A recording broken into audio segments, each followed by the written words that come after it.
د شپې 12 بجې به وې، د خونې ښیښو خوله نیولې وه. بیرون په شیبو شیبو باران وریده، ټوله فضا یې رنګینه کړې وه. د راتکي د ګلونو خوشبويي هرې خواته خپل خوږ وږم خوراوه. څه شیبه مې د باران څاڅکو ته لیدل چې زرینه خونې ته راننوته. ورته مې کړه آیسي بنده کړه، لږ مې پرېږده چې د موسم له ښکلاګانو څخه خوند واخلم. په زوره یې د ایسي سویچ وباسه او له خونې څخه په غوسې سره ووته. ما یو سوړ اسویلی وباسه، سر مې لاندې واچاوه. فکر مې کاوه څومره ښایسته وختونه وو چې دادا او ادی سره به مې یو ځای ډوډۍ خوړله. کله ناکله به مې په دې پازابول چې واده راته نه کوئ. هغه وخت نوی عاشق شوی هم وم. د هغه وخت په عاشقۍ کې هم بلا خوند و. د ایسي د خونې پر ځای یوه وړه جونګړه وه، مګر مینه پکې دومره زیاته وه چې که په داسې 100 او 1000 بنګلو هم اوس وشي نو هغه مینه مې اخیسته. له دې ژوند څخه تښتېدم او بیرته هماغه وخت ته تلم چې نوې ځواني وه او نوې دنیا وه. په دې فکرونو کې ډوب وم چې زرینه بیا خونې ته راننوته. ویل یې هن دا واخله، یو څه تروه کورت یې راوړل. ویل وی خوره، له وطنه مې ځان سره راوړي دي. د وطن خبرې را باندې ښه ولګېده. یو څه مې ترې واخیستل چې ومې خوړل. د وطن د خرابو حالاتو په څیر تروه کورت چې هر څومره ترخه وي بیا هم خوند کوي. زموږ هیواد چې هم هر څومره تریخ شي بیا هم خوند پکې شته دی. زرینې ته مې وویل دا خو رښتیا هم ډېر خوندور دي. راته کړی هنري زموږ وطن ډېر خوږ دی، ته ولې نه ورځې؟ ورته کړه مې زرینې تر ما زیات په خپل وطن هیڅوک مین نه دی، مګر د وطن حالات نن سبا ډېر زیات خراب دي او زه نه غواړم چې په داسې حالاتو کې وطن ته ولاړ شم. ته دا خبرې پرېږده، نن ورځ خو ډېره عاشقانه ورځ ده، راځه لږ د مینې خبرې به وکړو. زرینې وویل ته نو ما سره چیرته د مینې خبرې کوې؟ ته خو چې د ملګرو سره کلبونو ته لاړ شې بیا ترې په نیمه شپه راځې. ما وویل تا کې نو دا ګیلې مې نه خوښیږي. په همدې خبرو کې بوخت وم چې موبایل ته زنګ راغی. ومې لیدل کلي نه د زرغون کاکا زنګ و. شنه بټن مې کېکاږله، سلام کلام مو سره وکړل. زرغون کاکا وویل هنري زویا د پلار درک دې لګېدلی دی. یو د میل ځایه پورته شوم. څه چیرته څنګه کله؟ زرغون کاکا وویل هنري بچیا موږ ټول کلیوال په دې پیښه ډېر غمجن یو. تاسې ته هم د زړه تسلیت وایو. تاسې راشئ نورې خبرې به دلته وکړو. موبایل قطع شو. زرینې ته مې وویل ژر ژر زما جامې تیارې کړه، زه افغانستان ته په خیر ځم. خو مو پرېږده جامې مې راواخله. ما ځان برابر کړ. ویزه مې شکر ښه وه. د تیارې ټیکټ مې واخیست. په خپل ټاکلي وخت روان شوم او د کابل په میدان هوایي کې له الوتکې څخه کېوتم. تر ډېر وخت وروسته مې یو ځل بیا د خپل هیواد ښکلې او خوندوره هوا حس کړه. د کابل هوا د انسانانو پوستکي تخنول ډېره یخه وه. لنډه دا چې له کابل څخه مې موټر سیده خپل کلي ته ونیوه. تر ټولو اول د کلي هغه ځای ته ولاړم چې اکثر وخت به پکې د کلي مشران ناست وو. دا د کلي منځ و او یو چنار لاندې به دوی ټول راغونډېدل. ما له ټولو سره ستړي مشي وکړل. دا چې زه د ډېر وخت وروسته راغلم مګر بیا هم ټولو داسې ستړي مشي را سره ونه کړه لکه د لرې ځایه چې راغلی یم. زرغون کاکا وویل چې یو شپون حاجي صمد ته زنګ وهلی و او ورته یې ویلي دي چې د غریب ګل په نوم د یو شخص مړی د سپین غره په لوړه څوکه سیکارام داسې ځای کې پروت دی چې د خلکو څخه پناه دی. سترګې مې کړېغې راووتې، رنګ مې تک سور شو. زرغون کاکا وویل موږ سلیم ته په دې اړه څه ویلي نه دي، ستا خوښه چې ورته وایې که نه. سلیم زما کشر ورور و.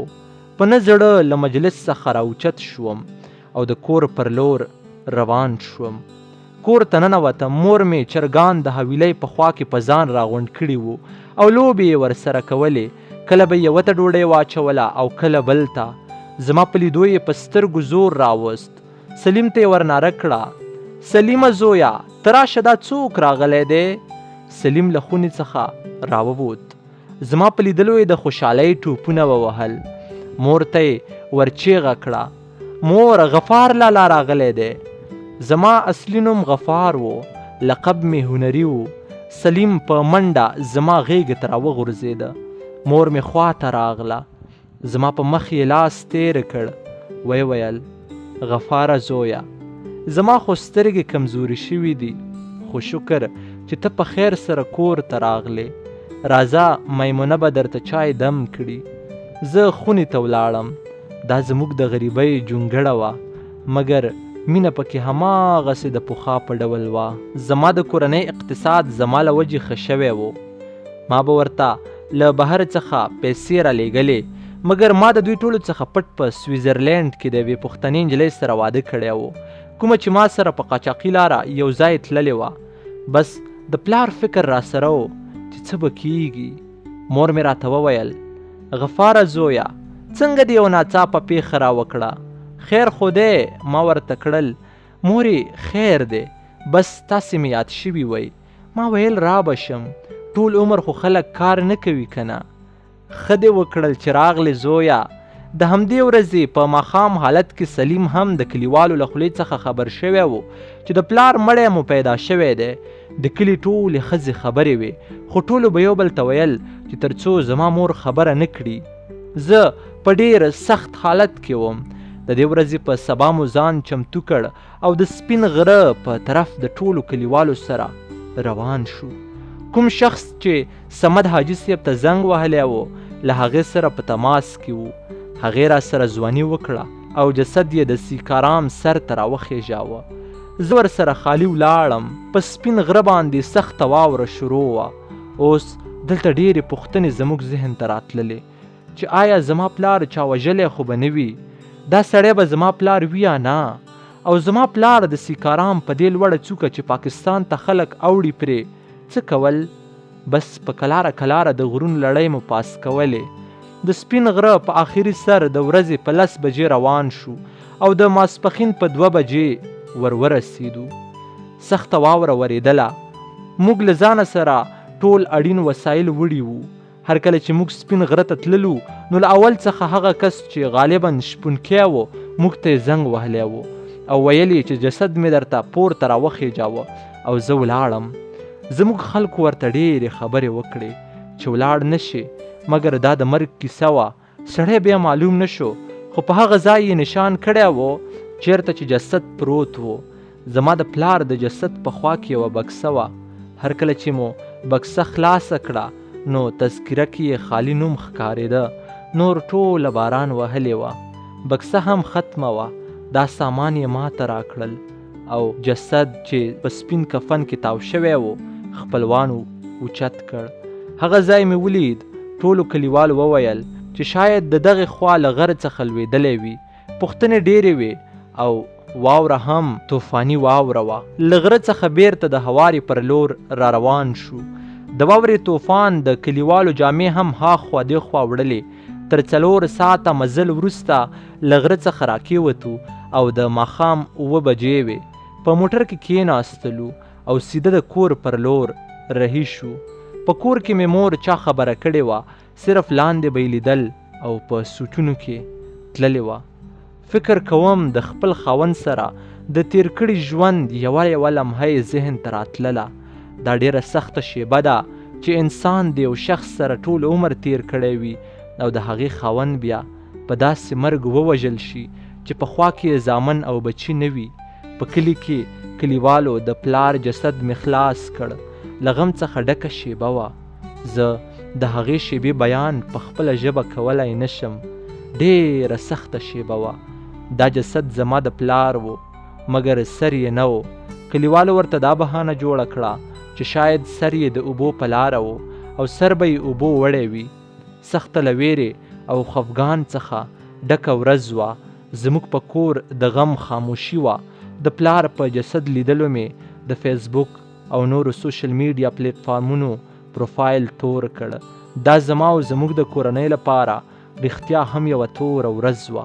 کلیوالو را ناره کړه غفاره دې خوا راشه. ویل یې جسد خو د غسل ورکولو نه وتلی دی، مګر یو څه به یې پاک کړو. زما د پلاره په پښو هماغه پخوانۍ څپلۍ وې چې په خپلې غریبۍ یې ځان ته اخیستې وې. د څپلیو تلی یې کوږ شوی و، نو ما ترې څپلۍ راکش کولې. د خپل ماشومتوب یوه خبره را یادېدله چې پلار راته کړې وه. یو دمي راوغورځېدم. خلکو د ویر چغې ووهلې. زرغون کاکا راپورته کړم، په مخ یې ښکل کړم. ویې ویل خیر دی بچیا، ژوند دی، دا لوړې او ژورې پکې راځي. سختې دردناکې سلګۍ مې ووهلې. زه د هغې ورځې غم په دې لیکنه کې بیانولی نشم. بس پلار مې خاورو ته وسپارل شو او مور مې په سوچونو کې ډوبه شوه. زه هم تر ډیره وخته همدلته پاتې شوم. دا چې په کلي کې مې پلار په داسې حال کې په حق ورسېد، نو کلي کې راته یو ډول پیغور جوړ شو چې د چا سره مې لږه شخړه هم کړې وه، هغه به راته د پلار قاتل ښکارېده. اوس مې مور او ورور هم له ځانه سره سویزرلینډ ته راوستي دي او نه غواړم چې د هغه هیواد پر لور ولاړ شم چې زه پکې د پیغور ښکار ګرځم. خو هر وخت چې مې د پلار قاتل پیدا شو، نو په هماغه ورځ به یې وژنم. دا مې د ټولو سره لوز دی. دا کیسه یوه حقیقي کیسه ده او د مړ شوي پلار انځور چې زما ماما کیږي دغه یو دی. پای. که چیرې تاسې هم داسې نادرې کیسې لرئ، نو زموږ سره یې شریکې کړئ تر څو موږ یې نشر کړو. د سادات ټي وي ټولو درنو اورېدونکو، دغه وه زموږ د نن ورځې لنډه کیسه چې ما سید ادریس سادات تر تاسې در ورسوله. تر څو پورې چې زه د یوې بلې لنډې کیسې لپاره ستاسې درانه حضور ته راځم، تر هغې پورې مو په لوی خدای سپارم. هر چیرې چې یاست خوشحاله اوسئ. د الله په امان.